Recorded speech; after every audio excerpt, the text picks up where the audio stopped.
Kuya Rab may isa pang natukalasan sa tatlong magkakapatid. Nanay ng magkakapatid may isisiwalat sa sekretong tinatago nila.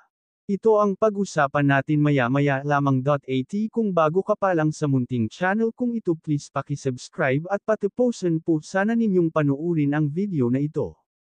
Para malaman ang nilalaman nito, muli na naman dumalaw si Kalingap Rab sa tatlong mahiyaing magkakapatid. Lahat ng pangangailangan ng mag-iina ay dinala ni Kuya Rab tulad pera ng inaasahan ay nadatnan niya ang tatlong magkakapatid na tulala at halos ayaw tumingin sa kanya.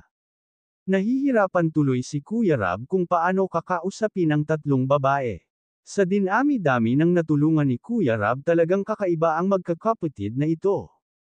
Kaya naman ay interesado talaga si Kuya Rab na alamin kung bakit ganito sila halos hindi gumagalaw at hindi tumitingin ng diretso, tanging ang ina lang ng magkakapatid ang nakakausap ni Kuya Rab.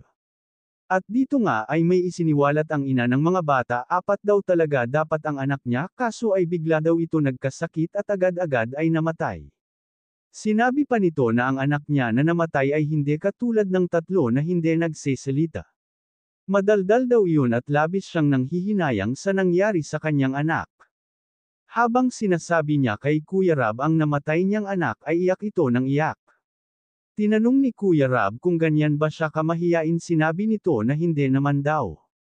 Kahit nga siya ay nahihirapan sa mga anak niya kung bakit sila mga ganyan, pero nangako si Kuya Rab na hindi niya susukuan ang tatlong magkakapatid, tutulungan niya ang mga ito at kanyang pag-aaralan.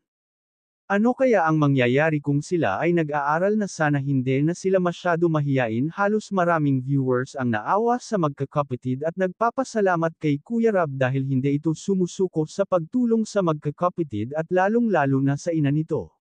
Bago nga umalis si Kuya Rab ay nagsabi ito sa kanila na naghahanap na sila ng lupa para sa kanilang bahay.